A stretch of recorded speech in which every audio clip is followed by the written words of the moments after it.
Les mains dans la pop. Ok, Les mains dans la pop. c'est les mains, C'est ma nouvelle obsession. mais dans la pop.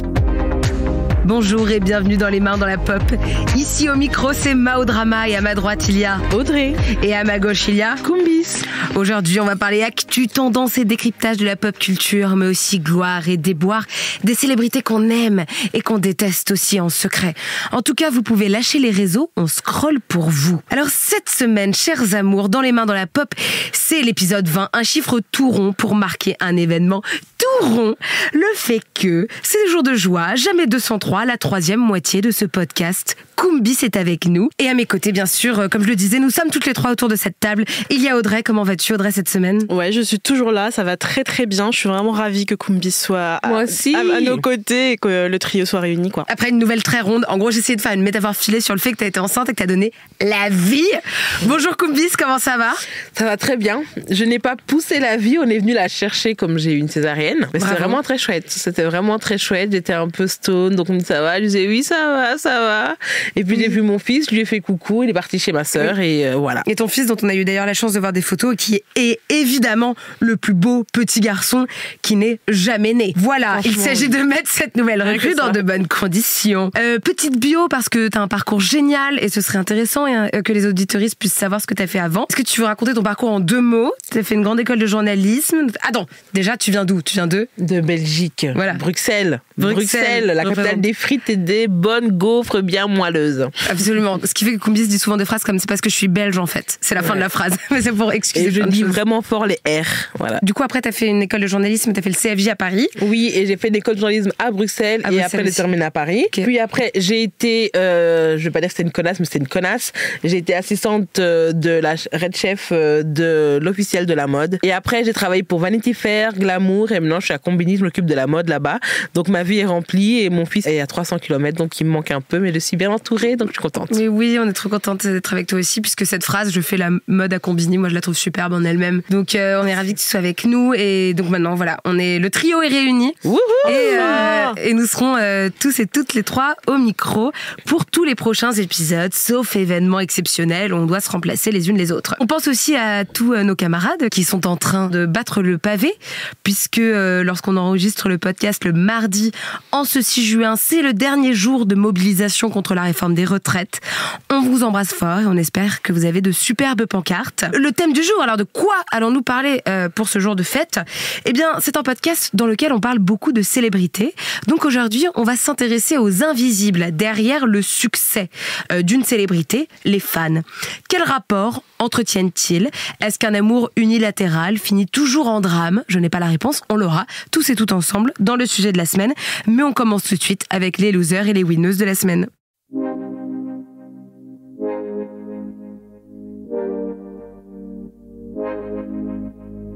Win ou lose, telle est la question. Quel loser. C'est ma nouvelle. Elle, je l'aime trop. Le gagnant ou le perdant de la semaine. Roulement de tambour.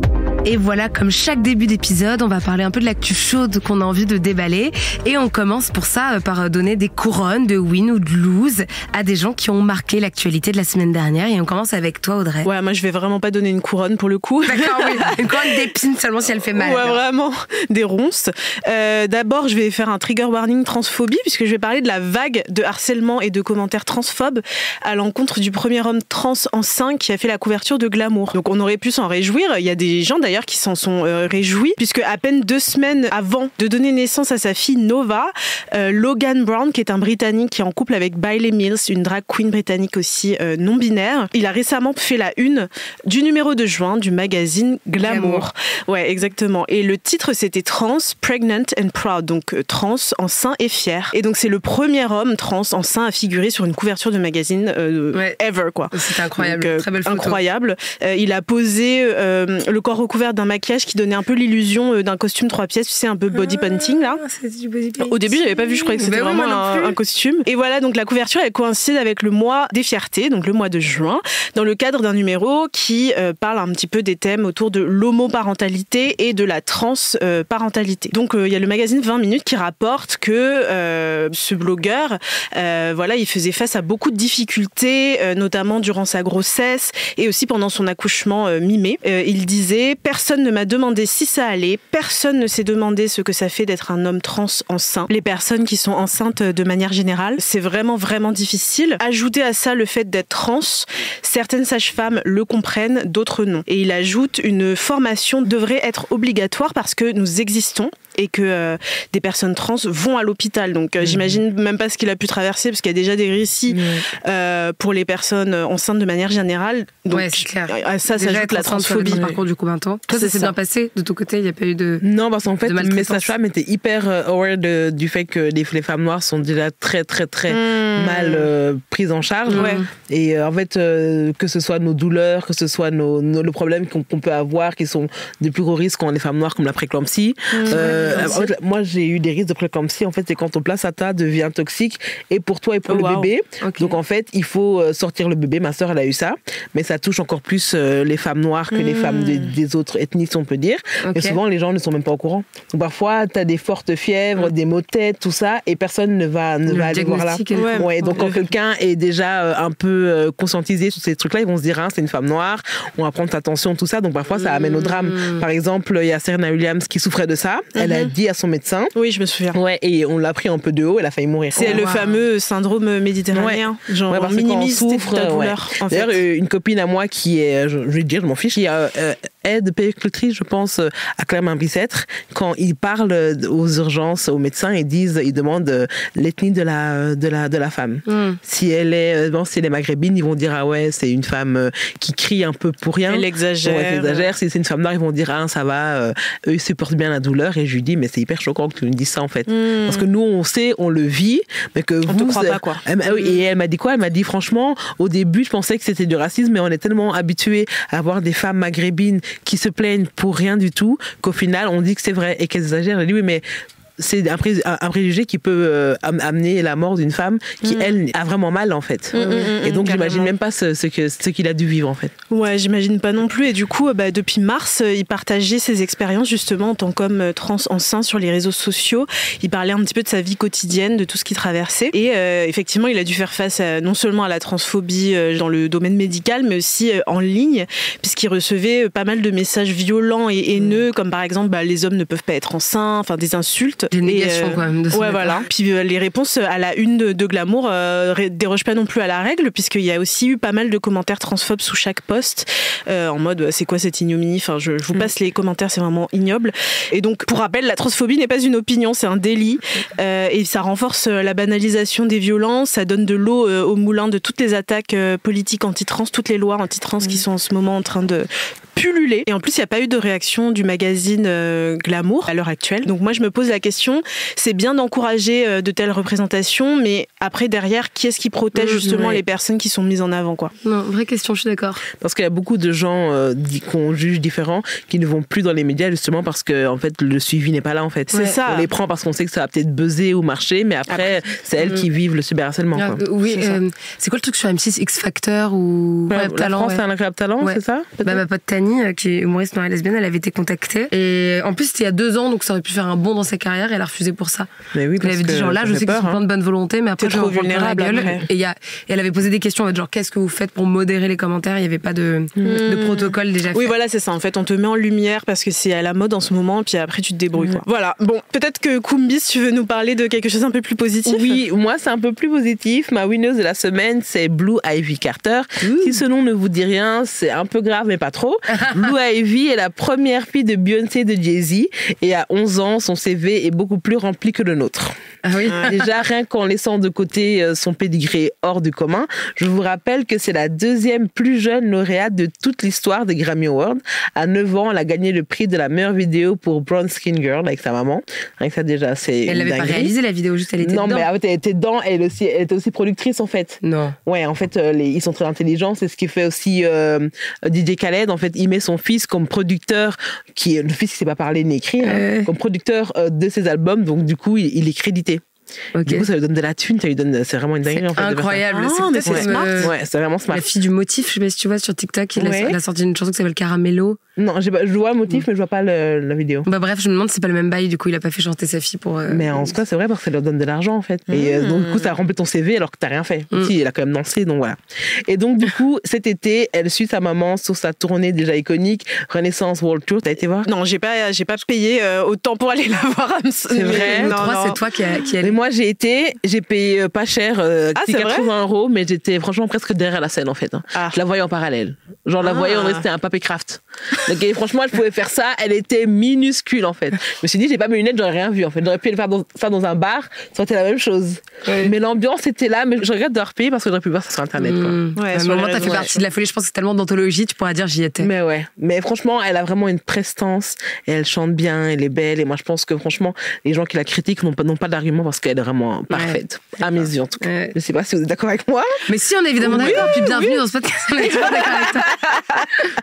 Donc voilà. Et pour vous dire du coup que Blue Ivy est sur la tournée et elle aurait pu rester à l'intérieur manger des pop-corn, mais pas du tout. Elle danse sur la tournée. Quand sa maman chante la chanson My Power, elle dit la phrase c'est ma lignée. Donc la Blue Ivy sort, elle commence à faire sa chorégraphie du tonnerre. Elle habille en rouge, en petite combi comme dans Casa de Papel. Et du coup moi j'étais scotchée, mais sur internet bien sûr les gens ont toujours quelque chose à dire. C'est des Kamel Wally du net qui savent danser, qui savent twerker, qui savent breaker. Et là tout le monde a commencé à dire ah non mais elle est pas assez fluide, là son mouvement il est pas assez charismatique, pourquoi elle est là? Et donc du coup ça m'a énervée parce que je sais pas si vous vous souvenez, depuis qu'elle est née, c'est une enfant déjà, elle a 11 ans, déjà elle va danser. Elle a 11 ans. Elle a 11 ans, elle danse devant 80 000 personnes, déjà soient fiers d'elle et contents pour elle. Mais ce que je m'énerve c'est que depuis qu'elle est née on la critique en fait. Quand elle est née on la trouvait un peu trop marquée, on trouvait que son nez était trop gros, on trouvait qu'elle était pas assez jolie par rapport aux filles de Kim Kardashian, je sais pas si tu te souviens de tout ça, on trouvait que ses cheveux étaient trop crépus. Et j'ai envie de dire que déjà elle a 11 ans. Ouais, déjà elle a 11 parce qu'en fait on aime bien les enfants métis ou noirs quand ils ont des traits fins. Parce que même moi quand on dit que mon fils est très clair, je sais pas si je dois le prendre bien parce que lui il est clair, mais en soi ça change quoi. Elle dit oui, on dit ouais, il a une belle couleur de peau, ça veut dire quoi? Ça veut dire que c'était plus foncé, vous l'aurez pas dit, ça met un peu mal à l'aise en fait. Et même quand on me demande souvent pourquoi mon fils est aussi clair, je veux dire mais c'est un métis en fait. Et on a toutes les shades du monde en fait. Je dois pas expliquer que son père est polonais, on s'en fiche parce qu'il est juste là, il est là en fait. Pour sortir de ça, ça m'a un peu énervé parce que je me dis que Blue Ivy a 11 ans, mais elle a sûrement accès à Internet et elle voit tout ce qu'on dit sur elle en fait. Donc j'aimerais bien que les gens comprennent que les gens qu'on critique ont accès à Internet et qui lisent les messages et que je pense pas qu'on aimerait critiquer vos enfants de 11 ans. Donc je pense qu'il y a un décalage et quand les gens sont connus, on se dit que c'est pas important, on peut les critiquer, on peut les rabaisser, on peut leur faire ci, mais non, peut-être qu'elle, chez elle, elle pleure le soir parce qu'on la critique en fait. Donc moi je suis très fière de Blue Ivy, je voulais lui envoyer tout mon amour, même si elle est très riche, elle n'a pas besoin de moi. Voilà, c'est un petit point que je voulais dire. Pour moi c'est ma winneuse et j'ai hâte de la voir dans le reste de la tournée parce que là on voit déjà qu'elle s'est hyper fort améliorée et qu'elle devait être stressée et que c'est dur de même retenir les pas quand on était petit. Moi quand j'allais à la kermesse de l'école, déjà 2 pas comme ça, j'arrivais pas à les faire. Mais à 11 ans, c'est ça, à 11 ans. Le spectacle à Noël devant les parents. Mais c'était horrible. À 11 ans devant 80 000 personnes, évidemment, moi j'aurais bégayé. Mais bien sûr que oui. En plus, elle fait des petits cœurs et tout. Je sais pas, genre, ça m'a trop énervée, mais je suis contente pour elle. Et donc, c'est ma winneuse. Et toi, Mao, est-ce que t'as un winner ou une loseuse? Non, malheureusement, j'ai un loser. Un homme encore. Je sais, le choc est immense. Je vais parler de Nouvelle École, qui est une télé-réalité qui est signée Netflix et qui reprend un concept américain. Et l'idée, c'est on va chercher la pépite de l'année partout, de Paris à Marseille, en passant par Bruxelles. Bruxelles, bébé, évidemment. D'où vient Shai, c'est ça, c'est l'originaire de Bruxelles? Shai, Damso, Hamza, Stromae. Il y en a trop, quoi. J'avoue, trop de vous êtes un peu de talent. C'est pareil en humour, vous avez grave des humoristes BG. Anyway, en passant aussi par les Antilles, on pense à Meryl, qui est peut-être ou peut-être pas notre fantasme avec Audrey. Elle est vraiment sexy. Oui, elle est très très très sexy. J'avais plusieurs critiques à émettre. Alors, il y a eu plusieurs scandales. Il y avait notamment une jeune rappeuse qui s'appelle Naira, qui passe l'audition, qui éteint les 2 mecs qui sont en compétition contre elle, Niska. Il décide de pas la prendre, il prend un gars random qui s'appelle Bias. Donc ça, c'était le premier seum. Après, il y a eu genre un moment iconique. Là, j'ai pas de critique à faire avec Crystal, avec Cricri, donc, il y a une rappeuse belge. En gros, Shai, le mec de Shai, serait l'ex de Crystal. Selon la rumeur. Selon la rumeur. C'est-à-dire que ma source, c'est rien. C'est Internet. C'est Internet, mais voilà, mais on vous le dit. Donc c'est pour ça que quand Crystal fait son freestyle et qu'elle dit tu ramasses mes miettes, bah elle s'adresse à Shai. C'est pour ça que Shai fait grave la tête. Moment d'anthologie de télé. Ensuite, il y a l'élimination de Warrend. C'est un jeune rappeur toulousain qui joue sur une bipolarité artistique entre deux personnalités, une sorte de schizophrénie, qui est éliminé alors que c'est un peu le mec qu'on voulait tous voir shine. Et en plus, SCH a proposé qu'on le repêche. Et de nouveau, Niska a dit non. Ouais. Vous voyez pourquoi je veux pas retenir le nom de cette personne. Bon voilà, et ensuite pour arriver au gagnant, il y a un gagnant qui s'appelle Youthboy, qu'on a tous découvert lors de la diffusion de la finale le 31 mai. Et en fait, la veille, la production a appris, donc pas la veille du tournage, mais la veille de la diffusion, qu'une jeune femme avait porté plainte contre lui pour viol en août 2022, pour plusieurs viols entre fin 2020 et le printemps 2021. Ça a été révélé par deux magazines, Période et Mademoiselle.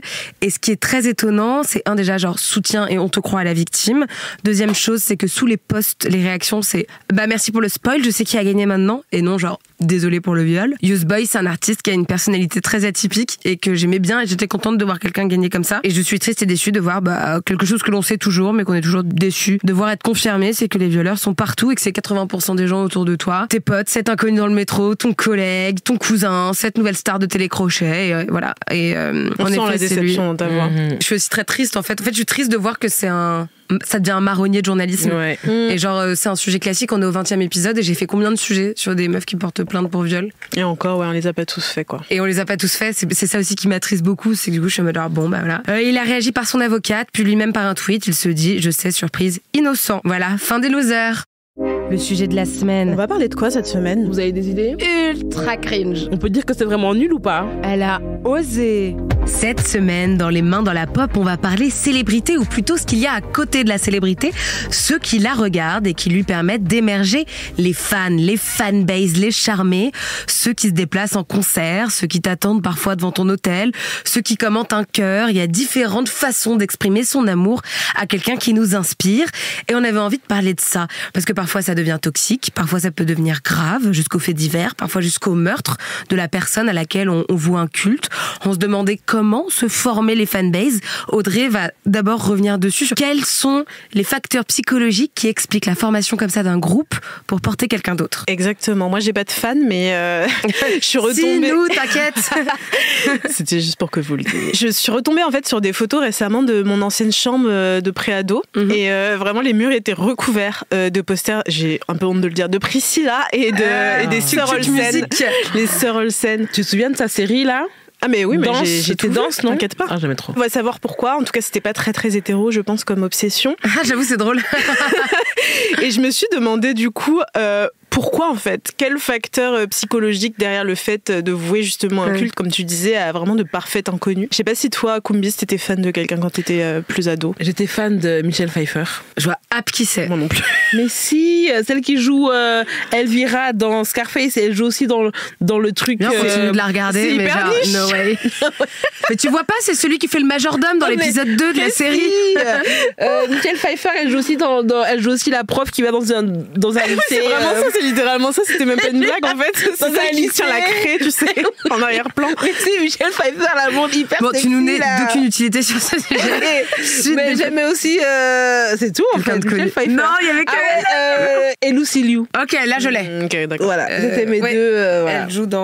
Elle joue dans Charlie's Angel. Ouais, okay. Et dans les Tarantino en 3 tomes. Non, c'est pas elle qui Kill Bill, fait... exactement. Ok, d'accord. Et toi, Mao? Moi, j'étais fan de toutes les filles.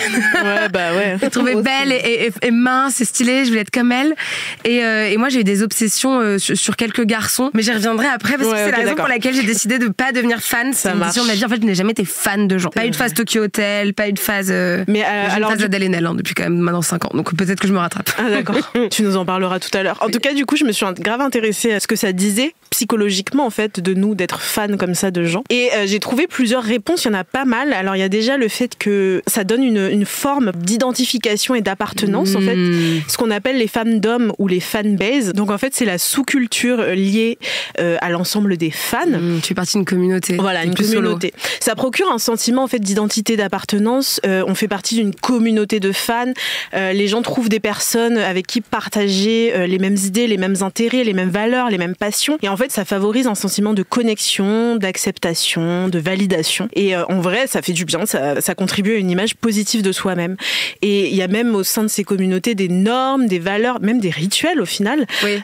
Et toutes ces dynamiques-là, ça renforce un sentiment de cohésion, de groupe et un sentiment d'identité collective. Donc c'est plutôt positif. Et les fans, comme je le disais, adoptent des comportements. Il y a tout un langage en fait autour de la célébrité ou en tout cas de l'objet culturel qu'on adore.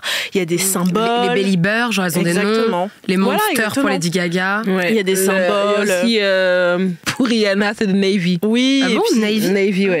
Les Swifties pour Taylor Swift, etc. C'est limite un peu sectaire. Et voilà, donc les gens peuvent devenir fans aussi pour se sentir justement connectés donc à la communauté, mais aussi connectés aux tendances. Ça permet d'avoir un sentiment d'appartenance à quelque chose de plus grand que soi, un objet culturel plus grand que soi, tu vois, comme plus large. Non, rien. Je me disais qu'il y avait la même mécanique sociale qu'on peut avoir, par exemple, quand on s'engage aussi dans les milieux queer et d'un coup, t'as l'impression de faire partie d'une communauté. Ça peut même, je trouve parfois aller maladivement, ça devient tout ton identité, ouais, j'en parlais tout à l'heure. Ou en politique aussi, enfin grave. Et voilà, donc les fans s'identifient à l'histoire aussi, aux valeurs et au parcours, par exemple, de la personnalité de laquelle ils sont fans. Et ça peut être une source d'inspiration, de motivation. Il y a ça, et il y a aussi le fait que ça favorise les relations parasociales. Alors, les relations parasociales, c'est en gros quand, par exemple, tu développes des relations où tu ressens un lien émotionnel qui est souvent à sens unique, avec une célébrité ou un personnage fictionnel. Et en fait, les fans peuvent projeter leurs propres besoins, leurs désirs, leurs fantasmes sur ces personnes, ce qui peut conduire à un sentiment... En fait, t'as l'impression d'être intime et d'être attaché à cette personne, alors même que cette personne ne te connaît pas et que tu la connais pas vraiment au final. Et donc, c'est comme une vraie relation, sauf que t'es des milliers de personnes à avoir cette même relation avec cette personne, et cette personne ne te connaît ni d'elle ni d'Adam. Elle est unilatérale, elle ne sait pas que t'existes. Mais est-ce que du coup c'est malsain selon toi ou pas forcément. Okay. Je pense que du coup c'est juste le truc qui est au cœur de. Ça peut te sauver parfois. Moi, quand je pense à des potes, genre j'ai un pote qui s'appelle Lola Wesh qui est drag queen et j'ai l'impression que sa mère supérieure c'est Mylène Farmer. C'est un truc qui l'a aidé, qui a été pour lui une motivation de dingue. Exactement. Justement, ça peut aussi être un moyen de s'évader, d'échapper au stress, d'échapper à sa vie en vrai, et de s'immerger dans un monde fictif, d'avoir ce modèle ou cette figure qu'on regarde comme ça. Et en plus de ça, ça nous permet aussi d'avoir un intérêt hyper spécifique. C'est une forme de divertissement, de diversion. Il y a des fans qui peuvent, comme tu le disais, trouver du réconfort, de l'excitation, de l'inspiration dans cette célébrité ou même dans des réalités un peu alternatives. Ça me fait penser aussi au fait que ça donne aussi un sens d'expertise.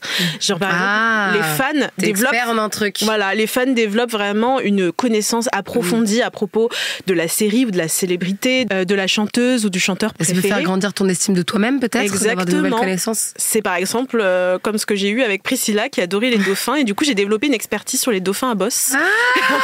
Mais t'as bien les vrais trucs. On a fait un reportage sur Combini, ils sont vraiment très bizarres. C'est des violeurs et les meufs elles se masturbent avec la nageoire de leur enfant. C'est trop bizarre. I know, mais ils ont pas les mêmes lois que nous.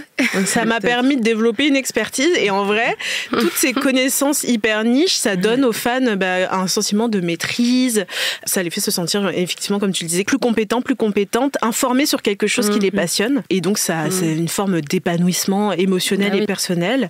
Être fan de quelqu'un, ça peut aussi provoquer des émotions hyper fortes, de la joie, de l'excitation, de la colère, de la frustration. Et du coup, c'est quelque chose qui donne du sens, qui donne un but. Donc tout ça, c'est ce qu'il y a derrière le fait d'être fan, toute la psychologie derrière le fait d'être fan. Voilà. C'est aussi valable du coup pour les fans de foot du coup. Ah oui, pour tout. Mais les fans de foot, t'as vu les tarés évidemment. Carrément. Parce que moi, j'ai dit à mon beau-frère, souvent vous vous moquez des fans par exemple de Taylor Swift, mais eux parfois ils se réveillent le matin pour aller devant leur club et parler du club alors qu'ils sont pas payés par le club en fait. Ils disent oui, on a mal joué, qu'est-ce qu'on peut faire, mais tu n'es pas payé par le club en fait.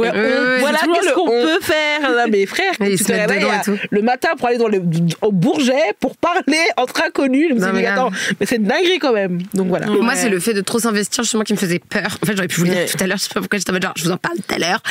La raison pour laquelle je voulais pas être fan, c'est qu'en fait ça me faisait peur quand je voyais mes copains ou mes copines fans de quelqu'un et moi je me rendais quand même déjà compte, j'avais la rationalité petite de savoir que jamais cette personne nous rencontrerait et que du coup c'était un amour voué à mourir. Et ça je l'ai compris parce que quand j'avais genre 5 ans, j'étais allée voir Harry Potter. Je découvre Daniel Radcliffe qui je pense a le même âge que moi ou 2 ans de plus et je me rappelle que je rentre chez moi et j'étais genre hyper drama, assise sur mon lit.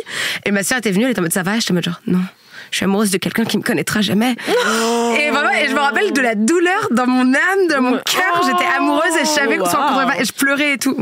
J'avais grave fait tout le chemin. Et après, du coup, je suis en mode, je peux pas être fan, faut que je m'interdise d'aller là-dedans parce que je vais trop en souffrir. Et après, il y a les choristes qui sont sortis. Il y a quoi, je suis amoureuse de Morange. Ah, les choristes. Les choristes. C'est Maxime, celui-là Jean-Baptiste Monnier. Voilà. Gérard Junior. Voilà. Tu vois ou pas, c'est des mecs qui font une chorale dans une maison. Il était très beau. Il était très beau, très mignon. Il était mineur, donc il était très. Mais j'étais moi aussi mineure, j'avais 10 ans à l'époque, je veux juste te rassurer. Non, il était très mignon. Le disclaimer, j'avais moi-même 10 ans. Et d'ailleurs, l'histoire, c'est que je suis allée dans une lubie telle qu'en gros, on m'avait offert l'album, et tu sais, il y a un petit flyer avec les paroles, donc j'avais tout appris par cœur, puis j'avais mis ses photos. Et après, je suis rentrée, j'étais dans un collège pas mixte tenu par des bonnes sœurs, et je suis rentrée dans la chorale de là-bas, parce que je savais que parfois il y avait un concert en lien avec leur chorale, dans laquelle il était encore après son truc d'acteur. Ah, donc il était vraiment dans une chorale? Et c'est parti d'une chorale, les petits chanteurs à la croix de bois. Tous les acteurs que tu vois, en fait, c'est des choralistes à la base. Est-ce que tu veux qu'on l'invite ici pour tu le rencontres? Attends, la suite. J'étais prise dans la chorale. Non. Attends, tu étais prise dans la chorale? J'étais prise dans la chorale, alors qu'on m'avait dit que j'étais ni baryton ni soprano, que j'avais à ma place. Et en fait, ils étaient devenus trop connus. Du coup, on nous a mis avec une autre chorale. On a fait un spectacle qui s'appelait Peter Pan. Mais j'ai développé une fascination pour un autre mec où après, j'allais voir son Skyblog et tout. Et puis après, je me suis arrêtée. Je sais pas. Moi, jamais de crush. Quand on en parle, jamais de crush. Tu veux dire même pas sur ton mec ou sur ton enfant? Non, si. En fait, jamais genre en mode des crushs secrets. Genre, moi, j'aime bien les gens qui m'aiment. Vous voyez ce que je veux dire? Moi, j'ai pas le temps d'aimer les gens qui m'aiment pas, en fait. Bravo. Ouais, par contre, je me dis, toi, mais après, cette histoire-là, j'étais pas amoureuse. Ouais. Tu sais, en plus, moi, comme j'étais dans un collège pas mixte, genre les filles de mon collège, c'était horrible. Elles avaient un rapport aux garçons qui était très différent.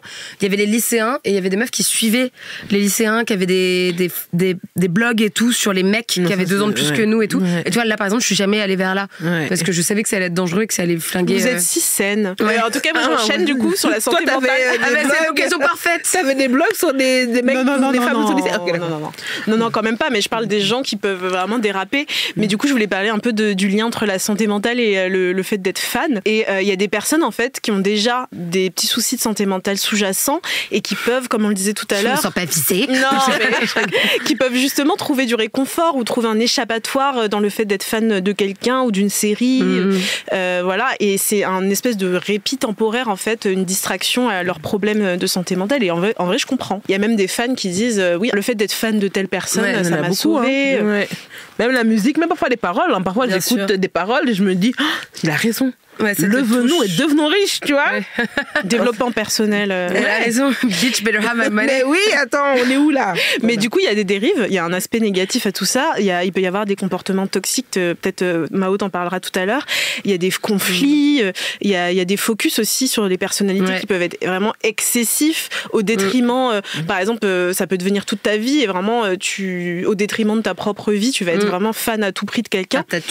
Et sans parler d'érotomanie, qui est vraiment un trouble psychiatrique rare. Donc pour info, c'est la croyance délirante qu'une autre personne, généralement quelqu'un qui est connu, est amoureuse de toi, qui a une relation vraiment réelle entre toi et cette célébrité, malgré justement l'absence de toute relation amoureuse réelle. Et au-delà de ça, il y a quand même certains et certaines fans qui deviennent complètement obsédés et qui ont l'illusion aussi d'un lien spécial. Par exemple, qui vont envoyer des lettres, des messages, des DM de manière excessive à des célébrités, qui vont tenter d'établir un contact ou qui vont même suivre ou surveiller leur cible au final. Je sais pas si tu veux un peu en parler, Mao. Quand Audrey a proposé de développer cet angle, on est allé regarder et oui, il y a eu des cas d'érotomanie pathologique allant parfois jusqu'à la mort. Voilà, c'est vrai. Je te le dis, Cache Pistache Nature Peinture. Mais est-ce que c'est le cas par exemple de la chanteuse, je pense que c'était mexicaine, Selena, qui a été tuée par un fan? Oui, j'ai vu, exactement. Il y a Selena. Ah bon, mais ça c'était pas un féminicide genre d'un ex à elle, non? Non, je pense que c'était sa nounou qui était fan d'elle en cachette et qui l'a tuée parce que... Bon bah voilà, exactement. Putain. Alors là, avant d'en arriver jusqu'au truc ultime, on avait repéré un fait d'érotomanie qui s'est passé en 2011 envers la chanteuse et actrice Selena Gomez. Une autre Selena. Elle avait été traquée par un fan de 46 ans qui était persuadé qu'elle était son âme sœur.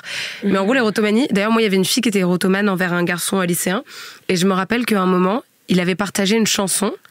Elle avait traduit les chansons et en français, ça racontait tes cheveux qui sont comme une toile d'araignée. Et elle avait les cheveux bouclés. Elle m'avait dit, tu vois, Mao, comme il m'aime. Il est obsédé par moi, il partage sur son blog un truc parce qu'il dit que mes cheveux, c'est comme une toile d'araignée. Bon, mais là, c'est elle va bien maintenant, là. Je sais pas, je la connais pas. Elle s'appelait Alice. Du coup, il a fait 5 allers-retours de Chicago à Los Angeles pour la rencontrer. Il s'était rendu sur son lieu de travail et de tournage. Et c'est là où le bas commence à blesser. Il avait confié à un psychiatre que Dieu lui avait demandé d'assassiner la jeune femme. Ok. Et du coup, terrorisée, la star a finalement obtenu une ordonnance restrictive pour interdire à l'harceleur de l'approcher pendant 3 ans. Bon, moi, c'est une punition qui reste abstraite tant qu'il est pas derrière les barreaux. Il devait être derrière les barreaux, mais comme il y a une surpopulation carcérale, il a été relâché. Et même le nombre de gens qui viennent vers toi alors qu'ils ont une ordonnance restrictive, j'ai envie de dire. Oui, c'est tellement abstrait comme vous mais dites que ça va pas empêcher les personnes. Il va se dire, ah non, j'ai mon papier chez moi qui me dit que je ne peux pas venir. Non. En plus, il y a le rapport avec les stars, il y a le rapport physique, puis il y a le rapport aussi, du coup, en ligne. T'es jamais solo, quoi. Mais exactement, en fait, je pense que le fait que l'engagement, en fait, de la plupart des fans, c'est, comme tu le dis, en ligne. Il y a l'anonymat, en fait, il y a le cyberharcèlement qui est possible, et puis t'as plein d'informations à portée de clic. T'es tout le temps exposé aux réseaux sociaux, et donc ça peut renforcer la toxicité, contribuer à des problèmes de santé mentale, anxiété, dépression, etc. Donc le fait que tout ça se passe en ligne, ça n'aide pas. Et c'est l'occasion d'ailleurs de vous encourager à aller regarder Swarm de Donald Glover, qui est une série diffusée sur Amazon Prime, dont j'ai parlé dans l'épisode 10 des Mains dans la Pop, si vous voulez aller le réécouter. Et donc en gros, c'est une série qui parle justement de la fanbase. Et même si en fait la série ne parle pas explicitement, par exemple, des Swifties, comme on disait tout à l'heure, des fans de Taylor Swift ou des Belieber, les fans de Justin Bieber, on comprend que en fait le personnage principal est fan d'une artiste fictive qui s'appelle Naija, et en fait c'est un petit peu inspiré de Beyoncé et de toute sa communauté, et en gros ça parle vraiment de la toxicité justement de la fanbase.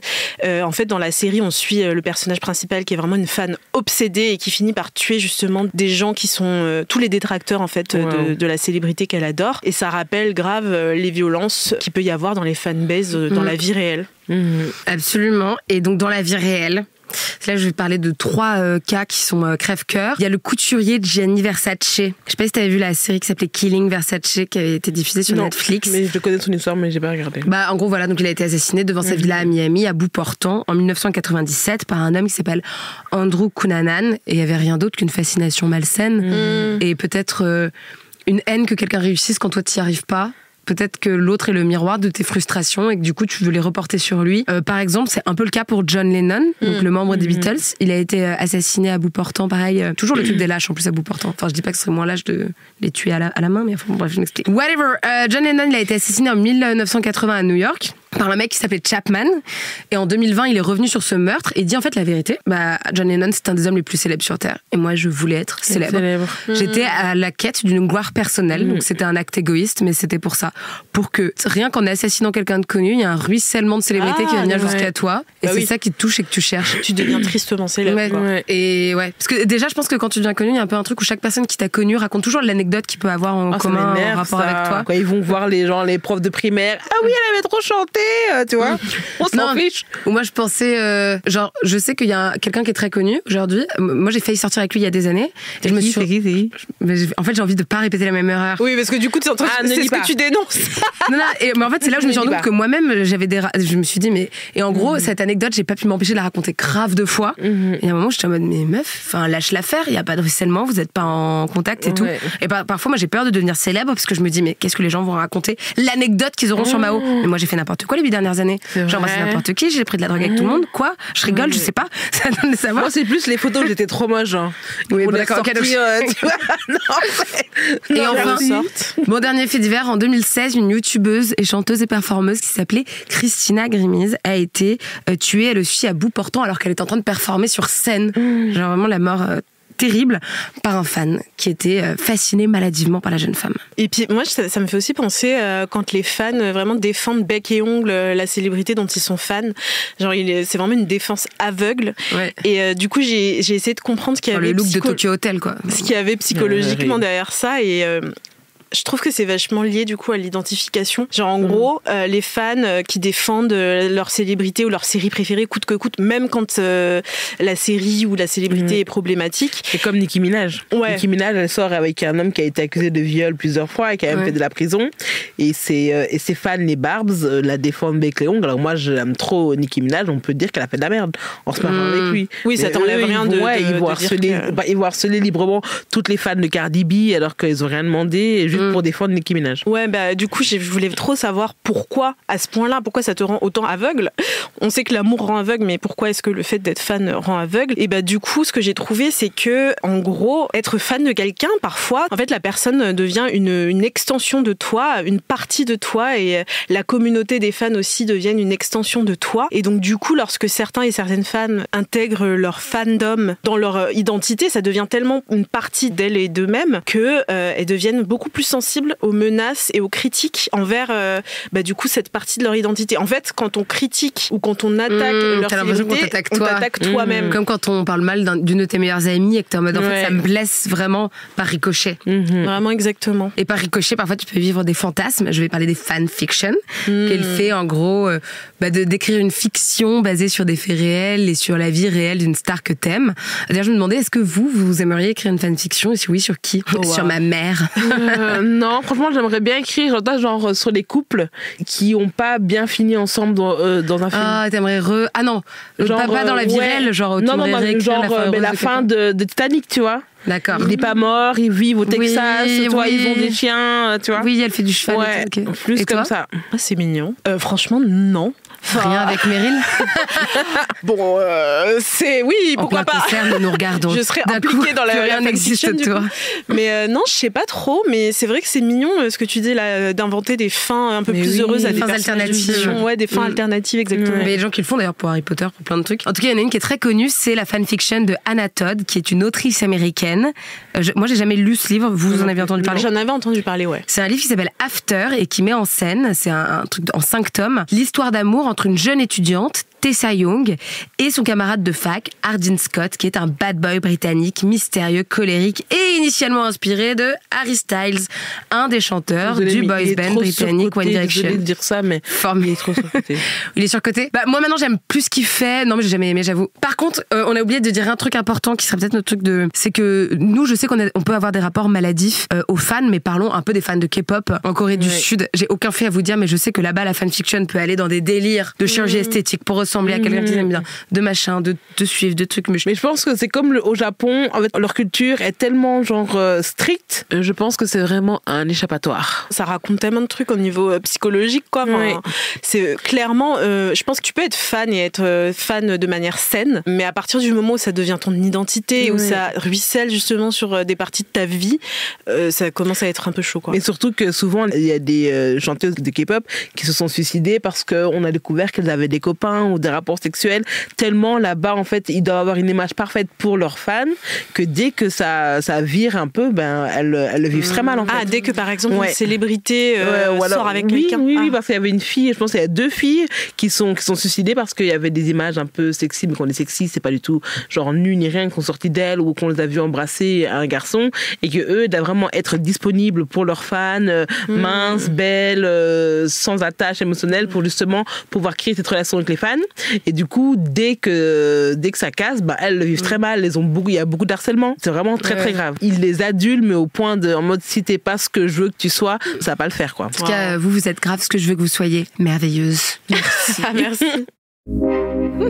L'amour, le love. J'ai auto-orgasmé. Ok, d'accord. Alors, pour les fans de chick lit, donc de littérature féminine, l'annonce du très petit retour de Kim Cattrall dans And Just Like That, la suite de la série Sex and the City, a vraiment dû vous émoustiller. Je sais pas si c'est votre cas, vous étiez fan de Sex and the City ou pas du tout? Pas vraiment, moi. Moi, si, j'ai quand même beaucoup aimé. J'avais trouvé les DVD, j'étais jeune, en plus j'avais 12 ou 13 ans, mais ça a fait un peu mon éducation mode et vite fait sexuelle, grâce à Samantha, justement, à Kim Cattrall. Trop badass, trop sexe. Oui, mais du coup, on est d'accord que c'était le personnage le plus sexy de la série. Mais grave, moi, mon signe Scorpion, c'est signe Kim Cattrall. Voilà, et du coup, moi aussi, c'est une des raisons pour laquelle je voulais devenir journaliste, parce que je me suis dit que j'allais vivre dans une grande ville, j'allais acheter des magazines Vogue, rencontrer des beaux gosses, rien de tout ça, mais quand même. Donc quand on a su que notre mangeuse d'hommes préférée allait revenir sur les écrans, on était contents parce qu'on savait qu'il y avait des très mauvaises vibes et une mauvaise entente sur les tournages de la série. Mais on ne savait pas d'où ça venait. Donc ça a commencé plus ou moins en 2017, moi, quand j'ai su qu'il y avait de l'eau dans le gaz, parce que Sarah Jessica Parker a dit très tristement qu'il n'y aurait pas un 3e volet du film. Je ne sais pas si vous avez vu les films. Il y a eu 2 films cette année-ci.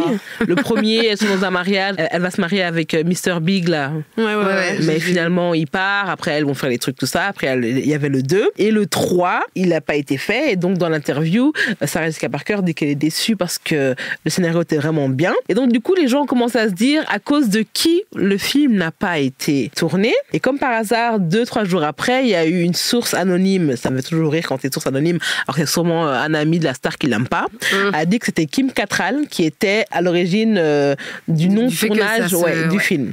Et elle n'en pouvait plus. Donc elle a pris la parole parce qu'en fait, elle n'en parlait jamais. Elle a dit c'est bon en fait. Ça fait des années que je subis ça, qu'on me fait passer pour la diva qui demande trop, alors que non. Donc là, j'ai commencé à me dire mais qu'est-ce qui se passe? À ce qui paraît, les interprètes de Carrie Bradshaw, dont Sarah Jessica Parker et Samantha Jones, Kim Cattrall, se détestent depuis le début.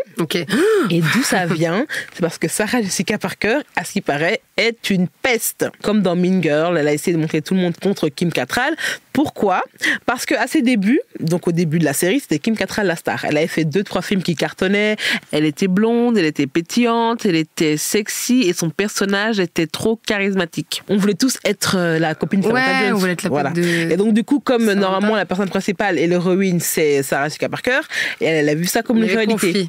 Et donc du coup, au lieu de prendre exemple sur elle et de se dire attends, je vais essayer de la recopier un peu pour avoir un peu plus de peps, elle a essayé de montrer tout le monde contre elle. Donc elle a commencé par les 2 co-stars, donc celle qui joue Charlotte et Miranda. Elles ont commencé à faire un clan à 3 contre Kim Cattrall. Ça a été un peu loin parce que même parfois quand elles avaient des tournages, elles louaient des maisons à 3 et laissaient Kim Cattrall toute seule dans une maison. Elle a été bullied comme Théo primaire, mais pendant des années de tournage. Parce que ça a été 10 ans au moins de tournage. Oui, donc mais c'est même pas que elle, il y avait aussi toute la prod, les coiffeurs, les maquilleurs. Personne n'adressait la parole à Kim Cattrall. Et donc Kim Cattrall, elle a voulu quitter plein de fois, mais on lui a dit écoute, c'est un personnage principal, on va te rajouter de l'argent parce qu'elle se disait attendez, tout le monde m'aime bien, mais pourquoi mon salaire n'est pas aussi haut que Sarah Jessica Parker?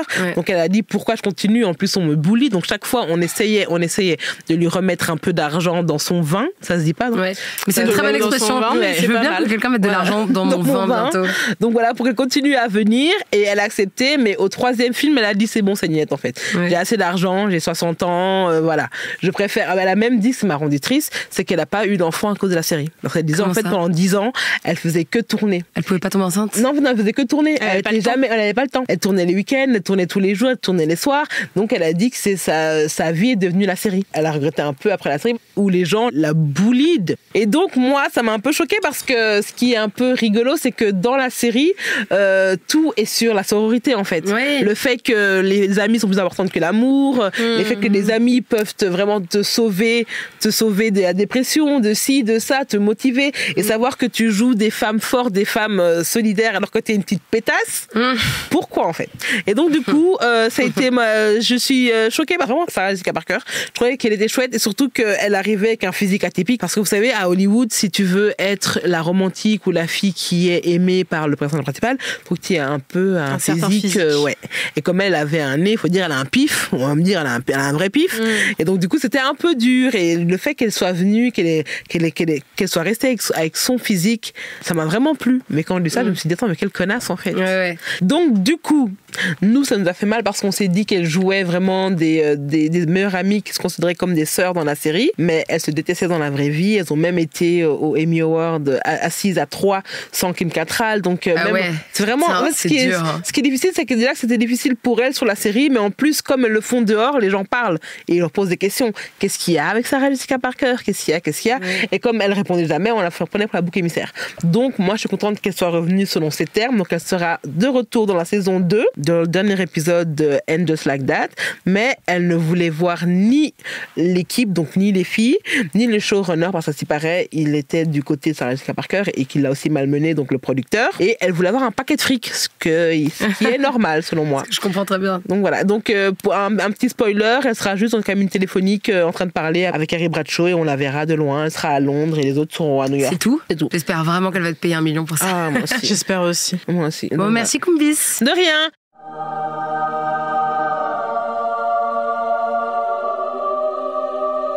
Aujourd'hui, pas de sorcellerie, mais une évangélisation. C'est-à-dire qu'au lieu de condamner quelqu'un, Kumbis, je vais évangéliser quelqu'un pour faire en sorte qu'il aille au paradis, puisque tout le monde le mérite. Et aujourd'hui, je vais parler de Oshi, la super chanteuse. Je sais pas si vous voyez qui c'est, si vous l'écoutez. Oui, bien sûr. Oshi, donc sublime chanteuse, dont Fabien Lecoeuvre l'avait qualifiée à l'époque à la télé d'effrayante, disant que ses chansons étaient superbes, mais qu'elles devraient être chantées par d'autres. Et il lançait, genre, vous voyez, enfin, elle est vraiment pas belle. Genre, vous avez des posters d'Oshi chez vous. Et après, je sais pas si vous vous rappelez, mais il y avait plein de gens du coup qui mettaient des photos d'eux en mode genre, avec des posters, ouais. Absolument. Et moi, j'avais une question, c'est que, mais toi, Fabien Lecoeuvre, qui a un poster de toi dans sa chambre? Je sais pas, tu vois qui c'est Fabien Lecoeuvre? Pas du tout. Mais moi non plus. Exactement. Et ben voilà. On connaît Oshi, mais pas lui, ça dit tout ce qu'on doit savoir. Là, c'est un journaliste méchant qui pense que la beauté est nécessaire au talent, en tout cas sa forme de beauté. Oshi, donc, qui était en pleine ascension, ensuite est nommée aux Victoires de la musique en 2020 et elle performe sa chanson Amour Censure, qui est une chanson très effrayante pour les haters puisqu'elle fait l'éloge de l'amour libre, pluriel, avec tout le monde et notamment elle parle de son amour lesbien dedans. Et à la fin de la perf qui était sur France 2, donc tu sais, c'est toujours un peu un show, elle fait un petit bisou à une danseuse. Enfin, non-événement, tu vois. Genre, moi, j'ai vu ça, j'ai éteint ma télé, et puis j'ai continué ma soirée en me disant, genre, qu'est-ce qu'elle est chanceuse, la danseuse. Eh bien, ce soir-là, il y en a d'autres qui ont éteint leur télé, qui étaient en mode genre, ah, je vais tout casser. C'est en mode, moi aussi, je vais faire des bisous à une danseuse, je suis trop malheureux, donnez-moi un téléphone que je le dise à cet artiste. Et elle a reçu des milliers de messages de haine, d'appels au viol, d'agression, avec des menaces qui paraissaient bien palpables et réalisables. Du coup, elle a porté plainte contre la plupart de ces gens-là qui, cachés derrière des pseudos, sont difficiles à attraper pour la police. Du coup, il n'y a qu'une seule personne qui a été retenue pour un procès qui vient d'avoir lieu 3 ans après les faits. Une seule personne.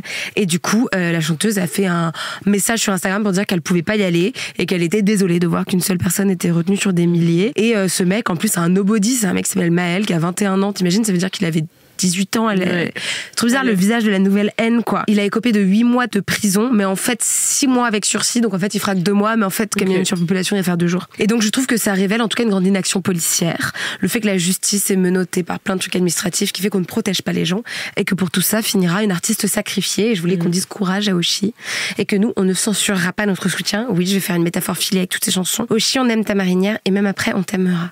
Voilà, c'est la fin. Oh là là. Bisous, Oshi. Bisous, Oshi.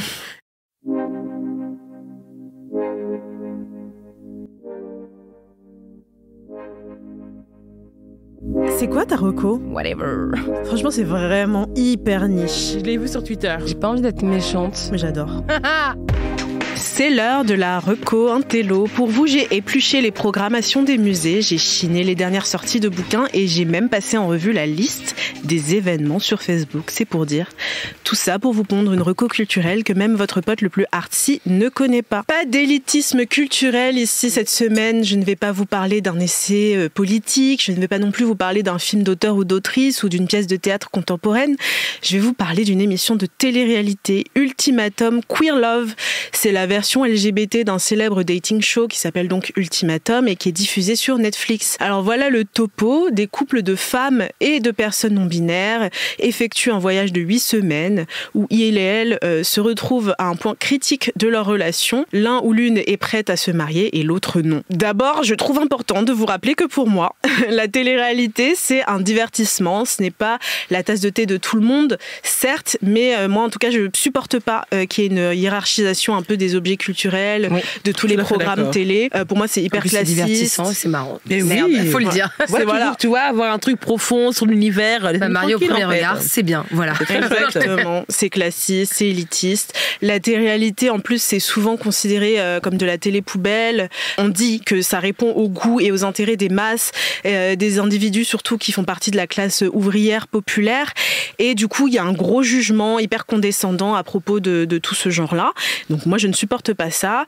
Il y a aussi le fait que les participantes de la télé-réalité proviennent souvent d'horizons divers, donc y compris de ceux qui ne se conforment pas aux normes et aux attentes de la société hyper traditionnelle. Et donc, par conséquent, il y a beaucoup de généralisations, de stéréotypes sur les participantes. On les associe souvent à des statuts socio-économiques inférieurs. On dit qu'ils manquent d'intelligence, qu'ils manquent de classe. Donc voilà, moi j'avais envie de dire fuck that. La télé-réalité, effectivement, ça peut être très toxique et problématique, mais comme un peu tous les programmes en fait. Donc, comme l'Assemblée nationale aussi. Exactement, voilà. Donc pourquoi plus critiquer la télé-réalité que d'autres choses ? Je ne vois pas pourquoi.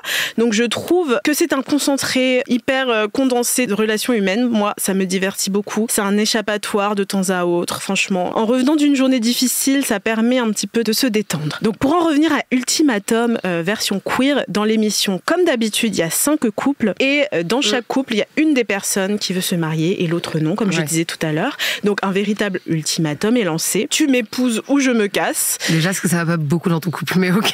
Oui, je vais y revenir tout à l'heure, c'est pas très sain, mais voilà. Chaque couple a 8 semaines pour se décider et chaque couple se sépare et a la possibilité de sortir avec d'autres candidates pour justement découvrir s'il n'y a pas quelqu'un d'autre en fait qui serait plus compatible. Et donc, comme je le disais, c'est pas très sain. Donc autant vous dire qu'il y a pas mal de drama et que c'est très distrayant. Mais là, en plus queer. Voilà, exactement. La nouveauté. Des personnes non binaires. Voilà, la nouveauté, c'est que c'est queer et donc c'est que des participantes queer. Et pour cette saison-là, c'est que des personnes, donc soit des femmes, soit des personnes non binaires. Donc drama queen. Drama queen à fond.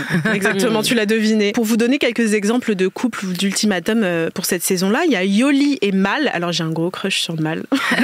Allez voir partagé par franchement. De la prod. Exactement. Alors, dans ce couple-là, Yoli veut passer à l'étape supérieure de leur relation, mais Mal veut être financièrement stable et prête pour franchir le pas. Compréhensible, en vrai. Il y a aussi Mildred et Tiff qui me donnent vraiment des nœuds au cerveau parce qu'elles ne peuvent pas communiquer sans crier, c'est infernal. Et voilà, il y a d'autres couples, mais je vais pas tout vous spoiler. Il y a beaucoup de rebondissements, beaucoup de triangles amoureux, de larmes, de scènes aussi très hot. C'est pas toujours la meilleure des représentations pour les personnes queer, mais il y a une variété de profils. Et justement, moi, je me posais la question, quelle est la représentation des personnes queer dans la télé-réalité ? Et globalement, c'est pas ouf.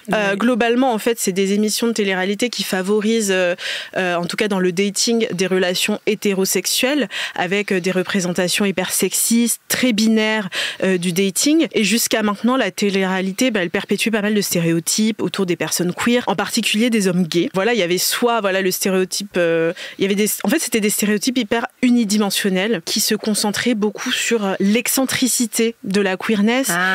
C'était vraiment le sensationnalisme. Bon, après, c'est assez commun dans le genre de la télé-réalité puisque ça transforme un petit peu tout en spectacle. Mais là, c'était vraiment particulièrement prégnant pour les personnages queer. Je pense par exemple à Queer Eye ou Drag Race. Oui, c'est à Queer Eye auquel je pensais. Exactement. Ou par exemple Queer Eye, c'est vraiment la popularité du relooking et du style. En fait, c'est vraiment le stéréotype de l'homme gay qui est stylé, qui sait s'habiller, qui habille les autres, gourou de la mode, etc. Et dans les dating shows sur MTV, j'ai regardé en 2007 et 2008, donc c'était il y a un petit bout de temps quand même. Il y avait A Shot at Love avec Tila Tequila. C'était la première. Ah ouais ? J'aime trop. Okay. Ah ouais ? C'était la première émission de télé-réalité bisexuelle, similaire à un peu le Bachelor.